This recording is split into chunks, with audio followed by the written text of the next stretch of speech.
Welcome to this week's End of Days Update, coming to you from Tulsa, Oklahoma. We had such a great time in Columbia, South Carolina. We were at Living Water Church. We had great meetings in the church. Then we had the Bible school. Gosh, hungry students. And it's so neat to see, I say it every week, how the churches are so anticipating and expectant about the coming of the Lord. That's the way it should be. So we're coming to you every week to look at the different things that point to the coming of the Lord. And we say it, the second coming has so many signs, tons of signs. I think the book has 79 or 80. But the rapture is signless. So if we can see the nations align for what's going to happen just after that, it shows us how close we are as well. But boy, you have all the signs of the second coming, then back up 7 years, and that's when we'll be leaving. But there's stuff happening with alliances once we get through today. So many little bitty intricacies of nations coming together that I'm like, wow, that's so blatant. But it tells us that we're about to see Jesus. Remember when Jesus went into town and the madman of Gadara, the demons started crying out, "Are you come to torment us before the time?" They knew that Jesus was on a schedule, but they knew he was early. So if demons could know the schedule, how much more the church? And the Lord wants us to know. He rebuked them, said, hey, you can tell what the weather's going to be, but you don't know your hour of your visitation. So he does want us to know. So let's pick up with what's happened around Israel. What an interesting couple of months. Several months now after October 7th. So with that, Israel went into Jaffa. They were told by everybody not to go into Jaffa. Egypt threatened them. America threatened them. Don't go into Jaffa. Well, they went in. They got 2 hostages out.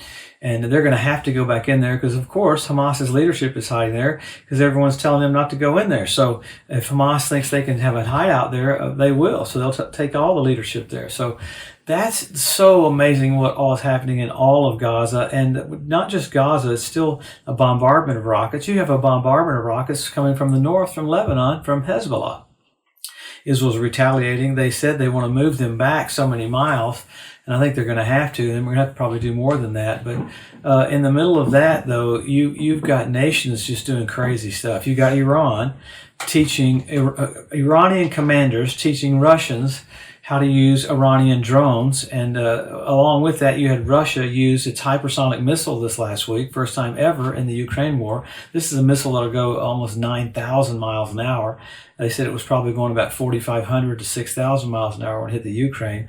But with all of that, the talk of Putin going into Germany, going into NATO, you had NATO's head commander say this last week, it looks like NATO is getting ready for a 10-year war with Russia. So this is completely bizarre. In the middle of that, you have the UN saying crazy stuff against Israel.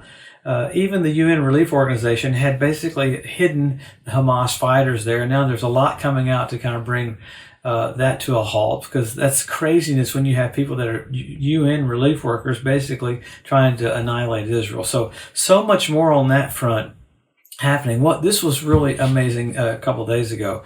You had the United States, along with Israel, literally do airstrikes on the Damascus airport. This is like, never has America joined in with Israel to hit Damascus. Remember, the Bible says Damascus will be made a wasteland. And why did they do that? Iran keeps hauling missiles down into Hezbollah. Hezbollah has a couple 100,000 missiles that have very flawless accuracy, whatever you call their guidance systems. And that's why Israel had 2 Air Force bases in the northern part of Israel get hit by Hezbollah a couple weeks ago. It was flawless shots. It wasn't just beside them, it was right on them. So Israel's having to react, and America's reacting with them because of Iran firing on our bases, and 3 of our soldiers got killed. So America's basically going for it. Now, we don't have time. There's so much. It sounds like you say, well, you're just all getting ready for war. Well, basically, this is what it is, the days of Noah. But there's so many things with nature going on that I don't have a chance to get into. You had Tanzania had so much bad weather that you had 18 people injured by lightning. In California and Nevada, you had 945 earthquakes in 1 week. You have the Devil Comet, listen to this, coming to the Earth 2 weeks after the eclipse that's in April.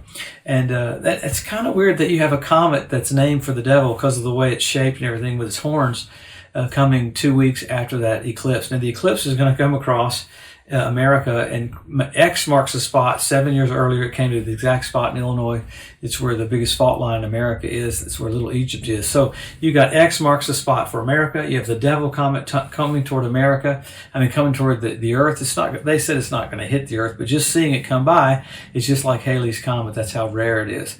So you got connections. The papers all came out, the documentation all came out that Putin, Russia's president, and China's president are getting along better than ever before. So you just see all these weird alliances coming together, along with America and the Ukraine having to stop the missiles coming from Yemen.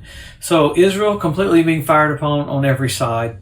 If you got into all the little intricacies of all the different things that are happening along with Egypt threatened to stop normal relations with Israel. Jordan threatened to stop normal relations with Israel, all because of Gaza and the backlash. So what the problem is the Hamas is the ones that tried to kill all of Israel. So Israel's protecting itself.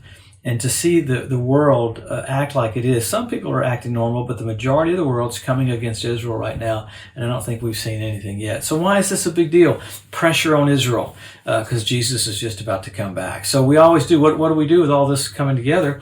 Sign after sign, indicator after indicator showing us how close we are. We help our local church, help our local pastor. All this information is because he wants you to finish strong. He wants you to see the finish line and accelerate. So it's to bring you great joy. The joy will produce strength. So the whole thing about all this info about how close we are is because he loves you. He wants to bless you, wants to encourage you, wants to strengthen you. He doesn't want you afraid. If you hear end-time preaching, it scares you, it's not Bible.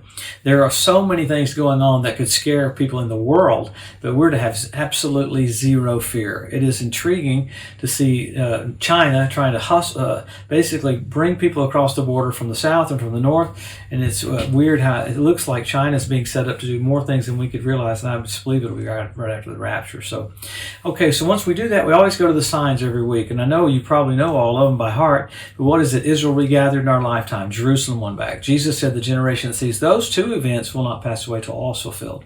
But then you've got the Hebrew language restored.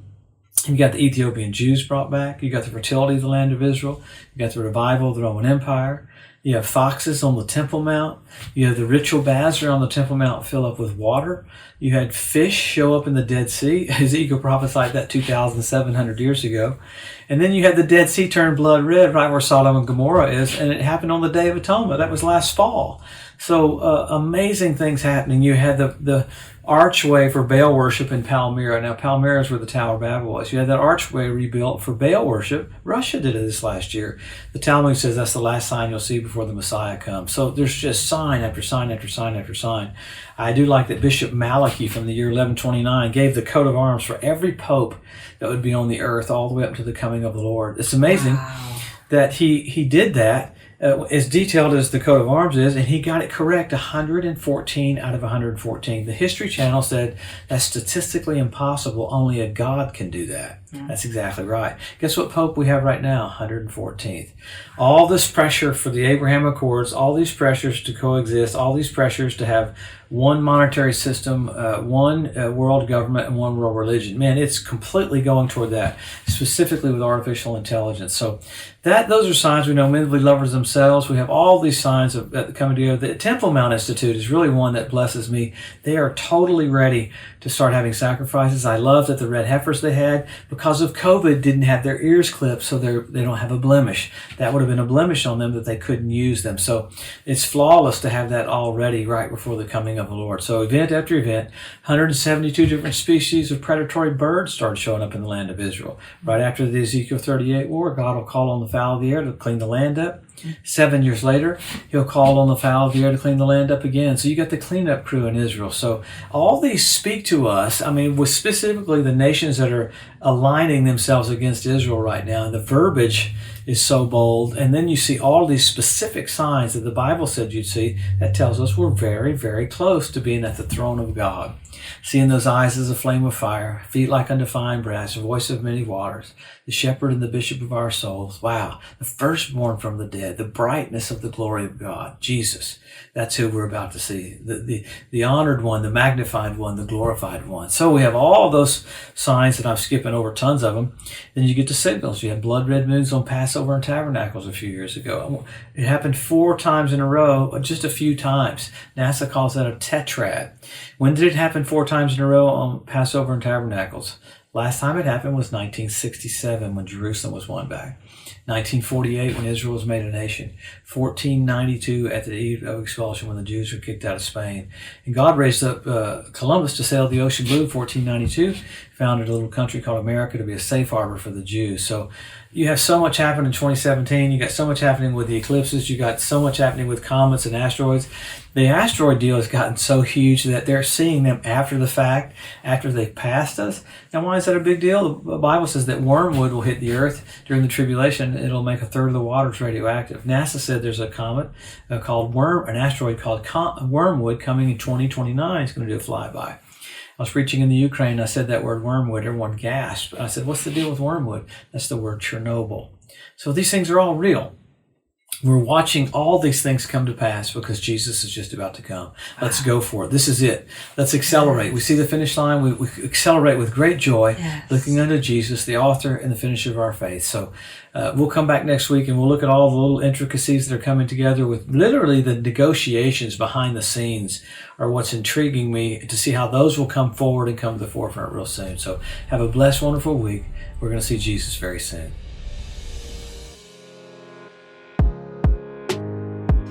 Thanks for joining us today at the End of Days Update. If you'd like to be notified every time there's a new post, just go to the EDU at josephmorris.com and subscribe to receive email alerts. If these posts and updates have been a blessing to you, please consider making a one-time donation to help get the message out or even becoming a monthly partner with Joseph Morris Ministries. Thanks again for tuning in to the EDU, and we'll see you next week.